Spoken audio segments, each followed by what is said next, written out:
What is happening, everybody, man? Thank you guys tuning in to another episode of One Big Fire. We got the boys in the house and ready to get after it. What's good, fellas? Yo, Johnny, what's happening? What What's up, is Jack? What's happening? happening? Man,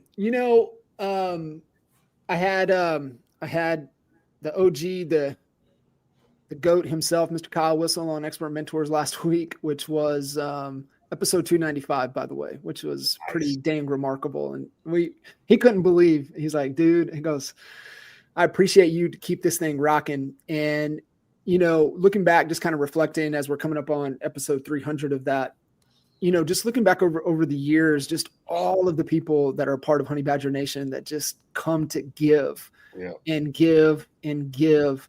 And you got, the OG that's running the number one team for the number one brokerage on the planet, just opening the playbook. So if any of you guys listening in are looking for some nuggets and some things to navigate the market, navigate the terrain ahead, he gives five killer takeaways that opens the playbook for Whistle Realty, and just absolute gold.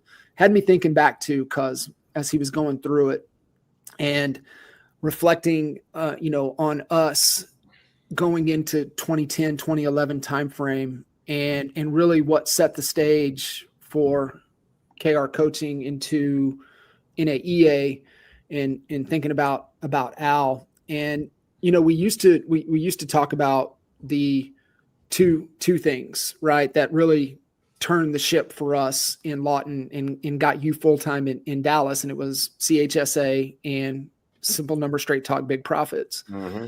But the other component that, until Kyle talked about it, was having a business operating system. And I'm like, damn, like we weren't able to do what we were able to do without strategic planning, without Vern Harnish, and without mastering the Rockefeller habits. That sprung us into everything that we were able to do by having a plan.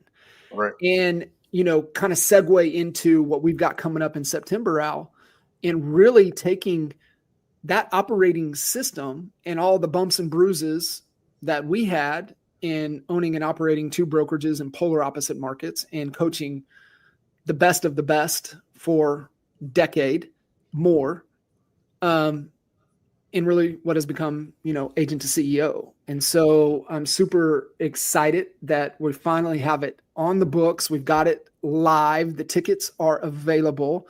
So Al, talk to us, man. We are itching to get back to the land with you for another epic event, but also being able to bring agent to CEO. Yeah, I'm excited. This is what our second or third time doing it in Cleveland. So Cleveland's excited that it's hosting back in the land again. And, as you were kind of talking about that, I started thinking about, why would someone want to come to agent to CEO? Like where would they be in their business to where this would be the right event for them to go to? There's a lot of events. You can go to a lot of sales events. You can go to a lot of strategies on marketing. We love marketing. We're marketing junkies, but this is the part where it takes, like, this is where you got 350 on the bench and you're going to be lifting, and it is hard, but I think what the easiest place to start is the shift from agent to CEO is between the ears. It's a mindset shift. And that's what I was kind of thinking as you were talking, is that for me, everything changed, because when you're an agent, you're thinking, okay, appointments, how do I improve my scripts? How do I improve my processes so that my consumer experience, not that any of that goes away, but when you make that shift, your thinking every day when you wake up changes. You're thinking about scaling. You're thinking about, who's going to be helping me? Do I have a number two? Do I need a number two? Who's my next hire? Who do I got to get rid of? Who do I need? What anchors do I have in my business that's holding me back? And getting real with it. Mm-hmm. Getting to the truth and having to make some hard decisions. We talk about the book, The Hard Thing About Hard Things. And this year's wrapping up to be another hard year, and yet we still have, you're mentioning Mr. Whistle. I love listening to Kyle. If you ever get a chance to listen to him, super smart guy, funny too. I love Kyle since the day I've met him, and kudos to Kyle and his group.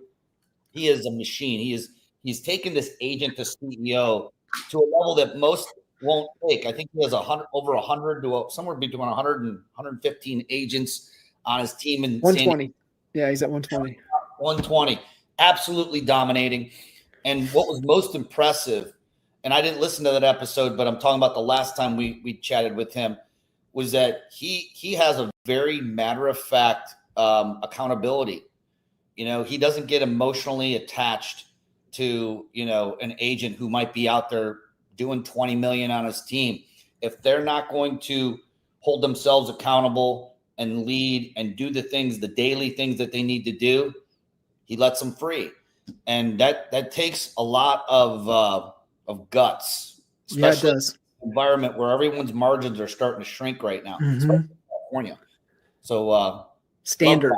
That's what he was talking about, is standards. And it made me think back to our days, we allowed some bullshit to go on because of performers that were not of high character. Yep. And not of high trust. But we needed the production, right? Right. And to your point out, Kyle don't care. Like, he has standards. And if you don't meet the standards, deuces. Like, you're out. And he said it's not easy. It's real hard, right? Like, his deal, obviously being in Southern California, deals are bigger, right? So it's like, hey, you want to be a part of Whistle Realty? 6 deals a year. And he goes, I had to let an agent go. He goes, I really liked her. She was a core value fit, high character, high trust. But she only did 5 deals. She had to go. Wow. So it's a great conversation. Agreements, not expectations. That's it, man. Agreements versus expectations. That is it. Mr. Every- Tom every- Daves. I don't remember who was talking about it, but they were kind of talking about, like, what hill are you willing to die on? Uh-huh. And and we've all heard that before. But when you translate that into this, it wasn't about that. Actually, it was about this guy who was on PBD podcast, and he was talking to his team at the time. Completely, I think he was like a whistleblower. He'd find people that were doing bad stuff and call them out. So, he always had, proverbial guns pointed at him. And he said, how much are you, what was the way he put it was like, are you willing to be bought? How much could someone buy you for? Mm. And they were like, well, he's like, well, what if someone stroked you a check for $1 million, $2 million, $5 million, $10 million?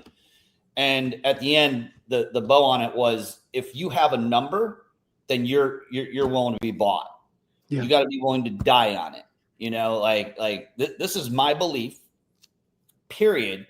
And it kind of speaks to the whole, premise of, if you're trying to make everyone happy, you're going to make nobody happy. Right. And when you have that top producer, and Kyle talked about this, they're putting up big numbers, but they're just a core value nightmare. Well, you're going to, by allowing that sends a message to the rest of the team saying, you know what, that's okay. I'm cool because they're bringing in some money to help my bottom line. What'll end up happening is they'll start to drop off slowly off the team. And your up and comers, they ain't going to stick around. So yeah, good stuff from our boy. I call him Travolta. I don't know if you know this, but he's a really good dancer. So some moves that I was like, he's a big dude. I'm like, damn, you got some John Travolta in you. So I just call him Travolta from now on. I love it. That's awesome. What's up, Kyle? Yeah, so we got some fun stuff to talk about. Agent to CEO. If you want your tickets, there's literally only 100. We have them split up into 2 groups. There's 80 general admission. They're already starting to sell as of yesterday. And then we have something new that we haven't done before, and we have a VIP. In the VIP, you have closer seating. There's going to be a private dinner. We have that confirmed, by the way, John, by a very prominent, awesome, like one of the best chefs in Cleveland. Is literally going to be upstairs. We're going to take it to the 3rd floor the venue that we have has 3 different venues all in one building.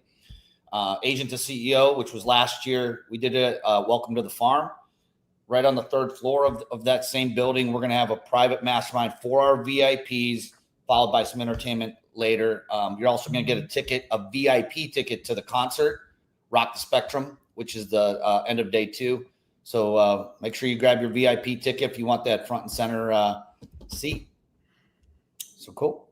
Oh, let's go. Mention where to get it. Honeybadgernation.com. Honeybadgernation.com.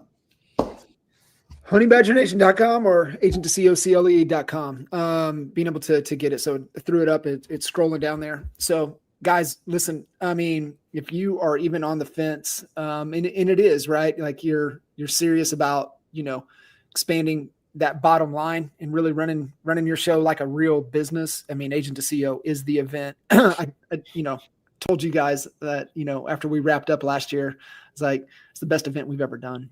And I'm excited to top it again this year. So looking forward to seeing you guys in the land in September. Yeah. I mean, I think that, and we all agreed the thing that we're focused on this year, not that we're not focused on experience, in the past, but we really are putting an emphasis. The experience is going to be world-class. That we can promise you. We always, I think, do a pretty good job with content. We have great speakers coming. We got the amazing Tina Call, and we have a lineup. We're not going to let you know the other big names that are coming, but we have some really amazing speakers that are going to inspire you. These are people who are actually in it, doing it.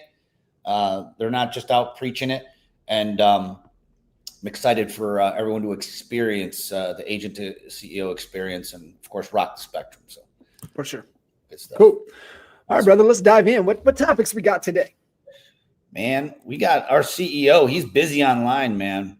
In fact, not the ADD out here, but we got Hillsman. Our boy Hillsman just shot a video. We asked him to do a testimonial, so I'll pass that over to you guys from last year's Agent to CEO.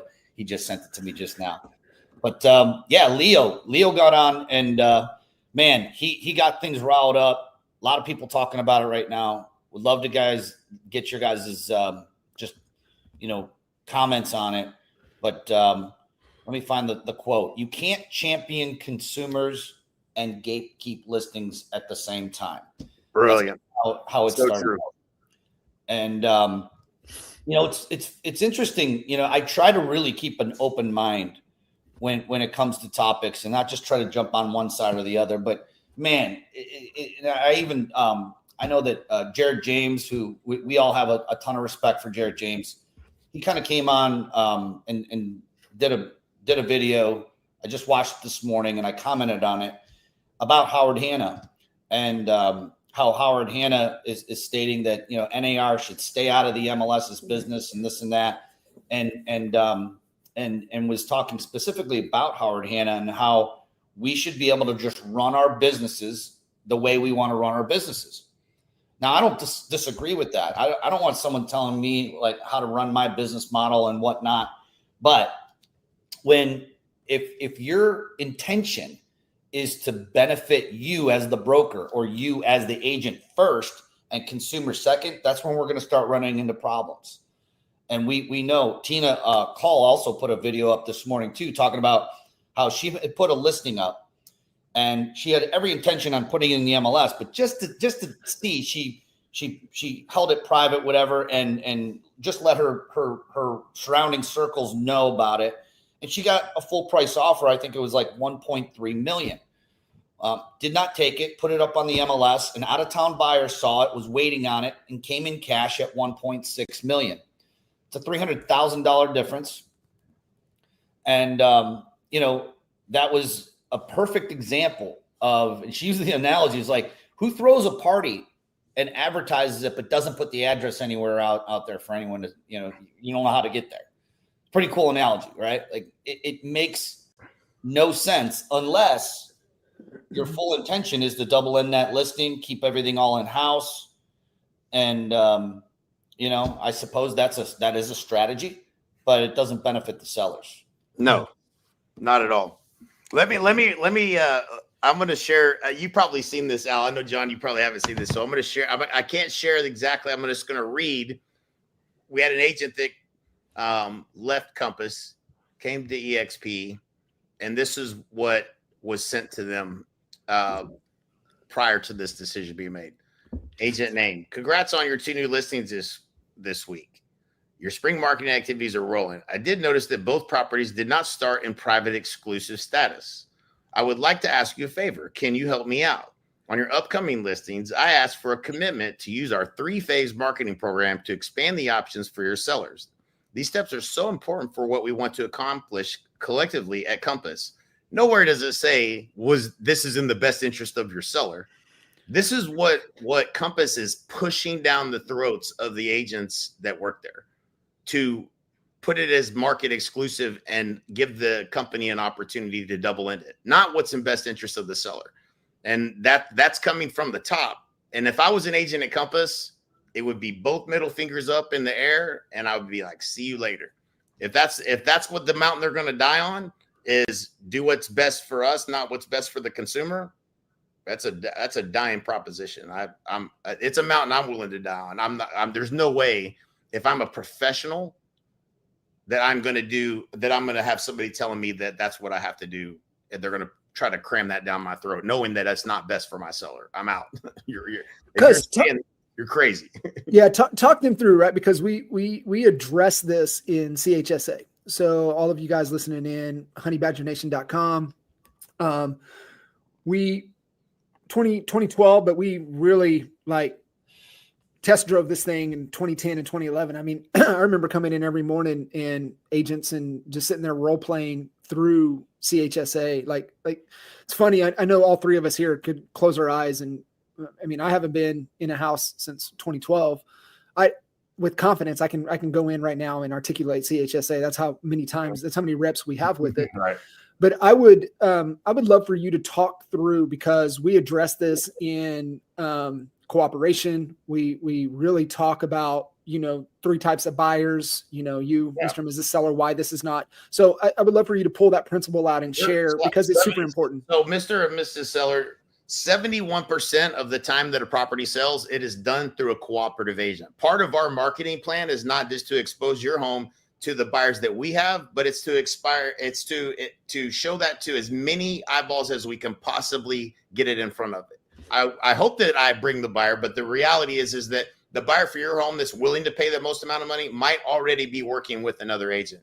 We want to get the most exposure that we can so we can attract the highest offer. Do you want to attract a high offer, or do you want to attract a low offer? Okay, then what we want to do is make sure it's exposed to the most eyeballs. And that has to be part of your marketing plan. It's not just marketing to buyers, it's marketing to the other agents in the marketplace that might be working with the buyer. And that's, if I'm competing against a Compass agent, I am going to illustrate very clearly percentage wise of eyeballs that you're not going to get by never being on Zillow. What seller is going to be like, no, I want to be exclusive with Compass? Yeah. Nobody. Yeah. It almost, and when you think about it, Jay, the statistic, I don't know if that's still the accurate exact statistic, but I'm sure it's floating somewhere around between 70 and 75%. We'll ask ChatGPT in the background here. Yeah. That's asking that they always got the number. But you think about that for a second. That accentuates why cooperation is so important. Now, if you have one brokerage or agent, whatever, that is not cooperating, they're not playing fair, that also hurts not just that brokerage and agency and the agents, but their clients that they have their listings out there. It's hurting all of their ability to also get exposure to the full market, because they're being told a lie when they sit down that this is the best plan for them. Less exposure is better, because we have so many agents and we have, all these buyers. And again, you have to ask yourself, who does it serve? Like who does it really serve? Now, there's comments. I was reading all the comments and they're interesting. Most of them are all pretty much agreeing with what, our mindset is on this and our opinion. But there's always one. I just met 2 sellers last week, and they insisted not being on the MLS. They insisted that I just made phone calls to all the people I knew to see if they wanted to buy the house. I'm like, you fool, you could still delete that dumb comment. But like, okay, yeah. How many celebrities, how many people, that are of status that don't want, the public knowing for whatever reason? I'm not saying that that doesn't exist, but it's like a 1/10 of 1%. It's not even 1%. It's like a 1/10 of 1% where that might be the case. And God bless them if that's the case. They'll probably have a high-end home. Maybe you can throw it up. At the end of the day, it's 1970s, 1980s mindset. It's actually rolling the clock backwards in time to the days of the 80s where there wasn't co-brokes. You went to the listing agent directly as a buyer, unrepresented, and you hoped that you could negotiate a good deal. That's why buyer's agency became a thing, because buyers need the representation. They don't do this every single day. And so, it's interesting, the players. And by the way, this thing with the private listings, this is not new. Howard Hanna did this, I want to say 15 years ago. It may have been 10, but it's been over a decade that they came out with this thing. It was a big stink then. I know a ton of amazing Howard Hanna agents, by the way. Friends with them. In fact, I was just hanging with some at the Islands this past weekend for the 4th of July. They don't use that. They don't use the private exclusive. They agree, because you know why? They're ethical. Mm-hmm. They have ethics. They sleep at night knowing that that's not the best direction. Less exposure is not the right answer. And so, I stand corrected. It's 85%. 80. Imagine eliminating 85%. If you're going on listing appointments this coming week, make sure you write that stat down. You know what? And so, listen, this is even one of our steps in the process, especially as your inventory climbs, you highlight certain listings and typically what agents, right? So think about it, because we had all the buyer leads, right? We had Tiger Leads, Boomtown, and Commissions Inc.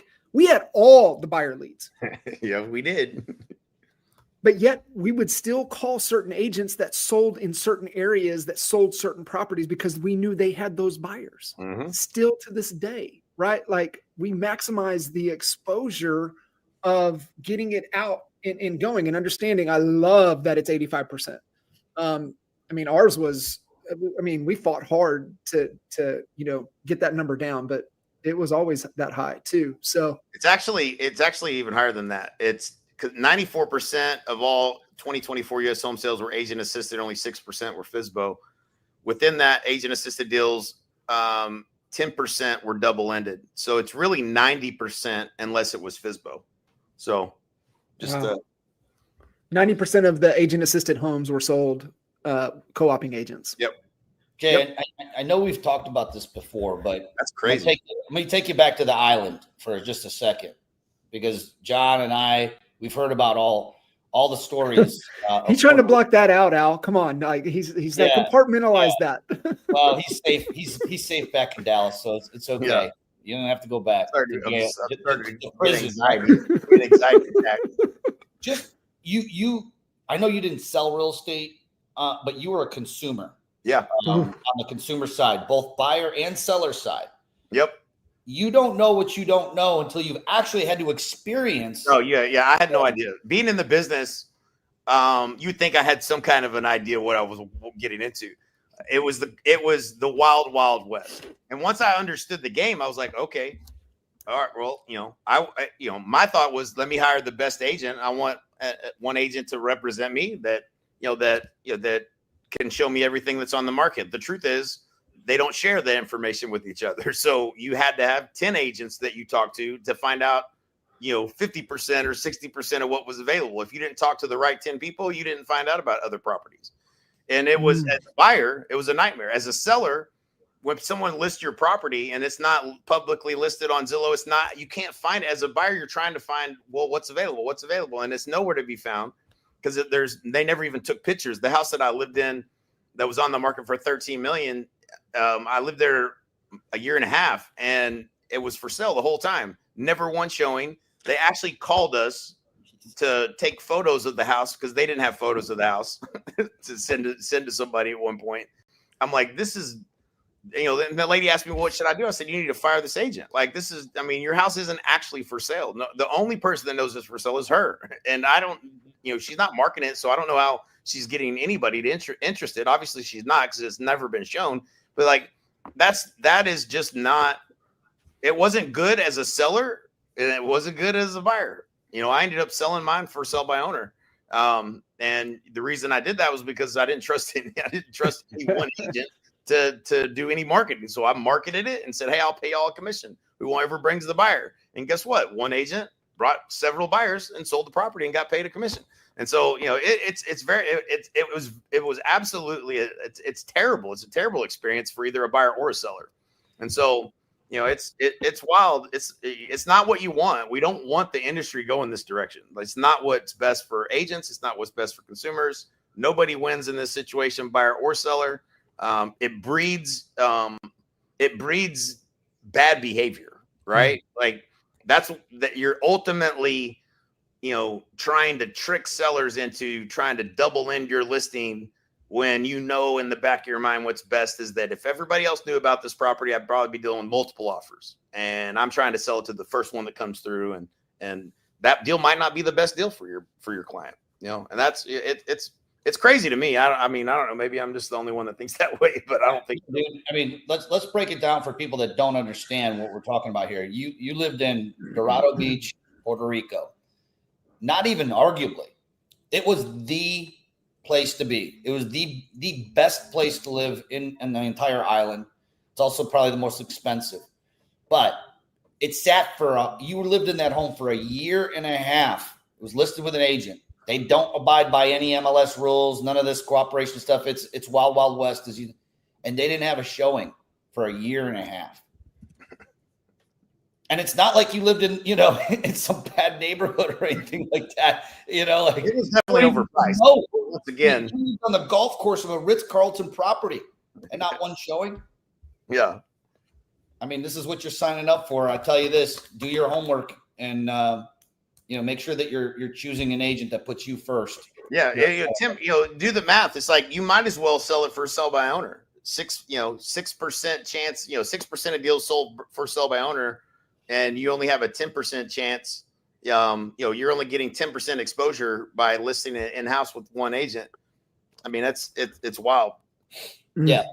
Yeah. And what's not being brought up is the whole, it's known as the 80-20 rule, but in real estate, it could even be like the 90-10 rule, meaning 10% of the agents in any office really do the majority of the sales. The other 80 to 90% don't do much.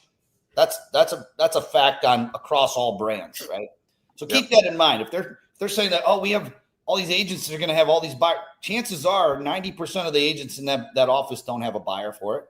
Mm-mm. And maybe the 10% do. What a coin flip. If I had to, sell my home. Yeah. It's like Joel made a comment in here, and it's 100% true. It's just intellectually dishonest. If they actually understood what they were signing up for, they wouldn't be signing up for it. Like that's not, it's not being, until an educated agent is on the other end competing against that Compass agent, you don't even know what you're actually getting yourself into. Yeah. Yeah. Until it's too late. And you're burning days on the market. Now your house looks market worn. It's all of those things are just negative for the seller. And you can't guarantee that's not going to happen. It's costing them money. Yeah. Best for the consumer. Yep. Bad people, man. Bad decisions. Yeah. And I mean, let's that kind of is a good segue into our next topic, which is the real estate market right now. Year over year, we're actually still down from 2024 in number of sales. Last year, 2024 was coined the worst year in real estate since 96 or something like that. And they're talking about number of sales. Yet, my opinion is we're not looking at any kind of a bubble or a real estate crash, because there is pent up demand. And there's two things: inventory levels and rates. And right now, our inventory levels are rising. I think I just read the average market time has gone up to about like 34, 35 days on the market, which you guys, when I met you guys in 2010, I think our average market time was probably closer to 60 days, 65 days on the market. Like I would have given anything for a 34-day market time, but they are rising based upon like the last 5-6 years, what we've been used to of putting a listing up and it's gone. Now imagine kind of combining this 3-point strategy that you just read that email about, or whatever they called it, marketing strategy, with a bad market. Oh, It compounds everything. And so, we are seeing inventory levels starting to go up, which is not a bad thing. That's a good thing for buyers. What now we need is those rates to bump down. And I don't think we even need them to bump down a little bit. This was my big complaint. Was it 3 years ago when the Fed just jacked the rates up from where they were high 3s, low 4s to over 7%. And they did it quick. That to me is reactive. Was it Jerome Powell? And I think President Trump actually just called him out recently. He's like, stop being reactive. Start, they say in hockey, you skate where the puck's going, not where the puck's at. And the Fed needs to start thinking about that strategy when it comes to rates, because by the time, and unemployment's looking good, the market, the economy's looking good. So, we don't feel like it's necessary to lower the rates right now. But there is things that are starting to fester right now. And the housing market drives the rest of the economy. Everybody knows that. And so now the last thing left, we got one out of the two things. We have the inventory starting to rise in certain areas. I'm a buyer right now. I was a buyer right before those rates went up, and I jumped out. It was a second home in Florida. I was out there shopping around. I pulled back and stopped. And now I'm back, and I'm just waiting for that next rate drop. And now I think it'll be a great market. What do you guys think? Like, Q4 or maybe Q1 of 2026. Can you believe we're talking about 2026? What are you guys feeling that we're going to see here in our real estate market? Are we going to start seeing more inventory levels rise? Are we going to see the rates coming down? What do you guys think? Well, I try not to think anymore because I've noticed that I always go to ChatGPT and say, what do you think? And so just know that when I'm talking, I'm coming from a place of an infinite intelligence. So again, according to ChatGPT, 0.5 point rate drop, 85% chance, probability is 85%. Nothing, no change. It's less than a 5% chance that the July 30 meeting is going to lower the rates right now. But a quarter rate deduction in September, October with a year-end level of a total of 0.5% that's what ChatGPT is saying. 85% probability. Yeah, that's funny. I mean, Al, just talking with everybody across the country and just obviously getting Canadian perspective and then having our boys in Portugal, so getting kind of a global perspective. Inventory is just going to keep climbing, and I mean they're already experiencing it in Canada, and so like working with agents on language in their marketing fees up front, marketing fees if home doesn't sell, like getting all of that language back into their addendums and their agreements, just because they are seeing things go up, and the conversation and everything that has to be had with sellers, and continuing to educate and remind and doing the things that we know to do, but most agents have forgotten or gotten lazy or abandoned because of the market conditions over the last few years, but having to get back into, how to articulate, kind of set the stage of what's really happening in the marketplace with sellers. So to your question, Al, I mean, I just think inventory is just going to keep climbing. Yeah. I was just, I was trying to find the stat that I just read about California. They I don't know who came up with this, but they estimated that they're actually short, specifically some kind of a range from somewhere from 2 to 3 million homes needed right now, like to address the shortage, like right now. And we're not talking about $1 million plus homes. We're talking about the affordability for your average, middle class family. They're millions and millions of units short. And we could have a whole podcast about the fact that all these homes that burnt down back in January, of all the homes that have burnt down, five have gotten permits to start to rebuild. All the rest, they're just in waiting patterns. That's a different story. That's Kyle Whistle's. He gets to deal with that. Solution for that. But going back to just the shortage, there's a huge opportunity. One of the things I'm most excited about is finding areas and land.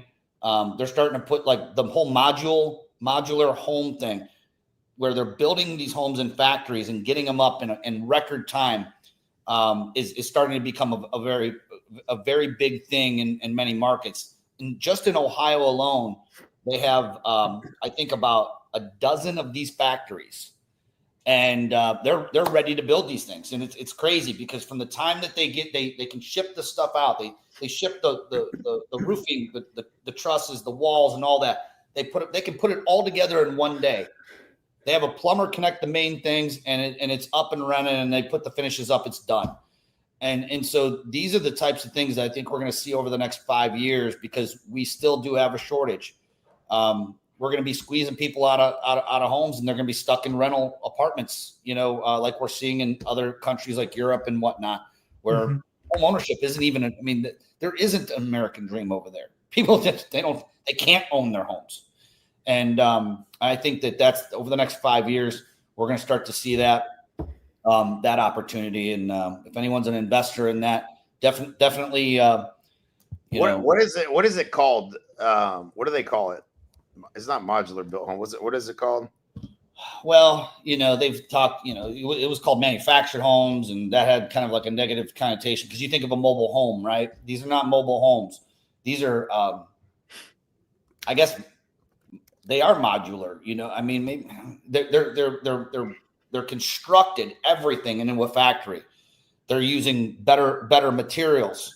And by the time they come out, most of the labor is already done. They put them on big flatbeds. They ship them out to the site, and then they just put them together. Even the roofs come like this, and they pull them up, lock them in place. In one day, they could have, a 1,500 to 2,000 square foot home constructed. Plumbers plug it all in. They hook the electrical up, and they could be living in that house in a week.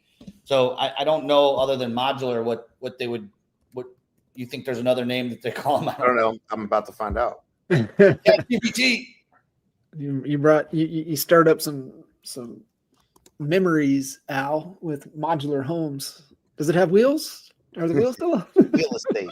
We used to sell real estate. Yes, we did. Oh, did you say wheel estate? Real estate. Yeah. Man, I used to collect on those homes. I was a collector before I got my real estate license for Chase Manhattan Mortgage. And they're not mortgages, by the way. They're car loans when they're mobile. And those things sink in value the second you take them off. These are not. Yes. These are affixed. You could put these things on. All you need is the foundation or a basement. You slap them right on there. Boom. You bolt them down. This is actually real estate. Pretty wild. I do have a question for you guys. And Leanne and I were talking about this last night. And, we've always, sellers want the most amount of money back in their pocket. Buyers are looking for the best payment.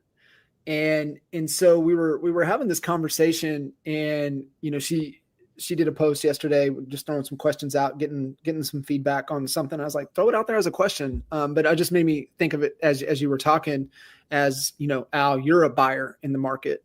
So are buyers looking for value, or are they looking for the payment?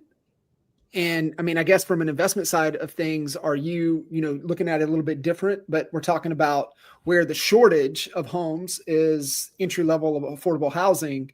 Is it, are buyers, maybe it's kind of a different perspective, but are buyers looking for the right value, or are they still like, no, I need to get into this payment. This is kind of where I'm looking to stay. I think that it depends on the price range and the situation. But if we were to say the majority of people, I think at this point are looking for, they're going to shop and with what they can afford. And usually, you guys tell me, when you guys worked with buyers, Did they not want to shop right up to where the mortgage person got them approved for? Mm-hmm. I mean, they rarely, like, did you get someone approved for 200,000 say, I think I want to buy 110. You show them one house in the 190s, the 200,000 or 220. They're like, yeah, forget the 110 house.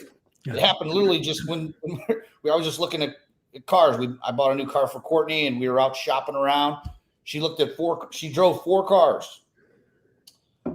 First one, second one, the most expensive one was the last one. And guess which one she picked? I mean, it's human nature. You don't, if you got a choice between, and I have a GMC truck or a Ferrari. Now that's probably not a good example, but like if you were given the choice and you drove both, you're going to want to drive the Ferrari. I mean, I love driving my truck just as much, but it's just, you're going to shop up to what you can afford.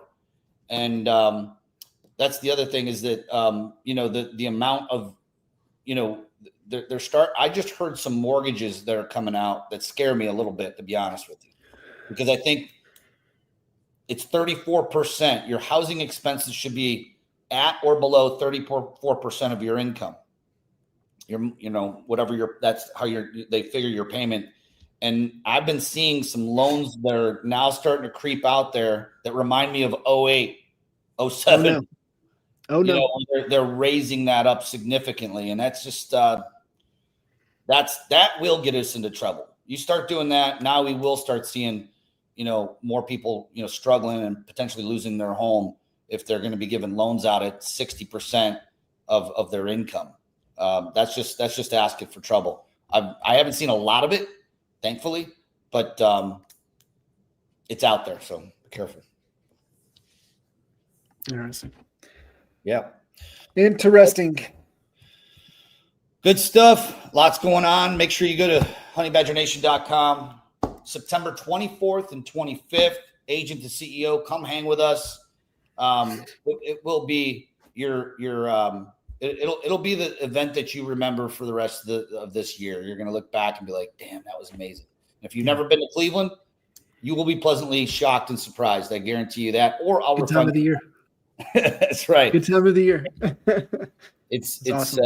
It's beautiful. We're right on the water, right on the other thing that we want to throw out there, go to honeybadgernation.com and nominate your Honey Badger of the Month. We announced the Honey Badger of the Month. We started it last month, May, and then announced our winner in our winner for June, which was Rose, who's going to be joining us in a couple weeks here on One Big Fire. But go to Honey Badger Nation and nominate Honey Badger that deserves that shout out, because they're doing some Honey Badger stuff. Yeah. And, just talk about Rose a little bit. You may be wondering, well, why would I, who would I choose and why would I choose them for the Honey Badger Award? And, Rose's story, I don't want to blow it because, I want you guys to wait till we have her on, but it is a story that inspired me to my core when I heard, some of the things that you're going to learn about this young lady. She is relentless. Talk about, you listen to that episode, and it's what, 2 weeks, John? We're going to have Rose on. Yep. You're gonna see somebody who was beyond someone that could have come up with a million excuses not to get to events, not to win, not to go out and even throw her own events. She rose above it. No pun intended. She rose above it, and that's why she was nominated by several of her peers to win that Honey Badger Award, and she earned every bit of it. And we love you, Rose. Congratulations. Congrats, Rose. Amen, brother. Congrats. Awesome, fellas. You guys are rock stars. And guys, honeybadgernation.com or Agent to CEO CLE. Get your tickets. They will sell out. We only have 100. That's not like some marketing scarcity ploy. We literally, the space only holds 100 people. So get your tickets. When they're gone, they're gone. And we'll catch you guys soon. See ya. See ya.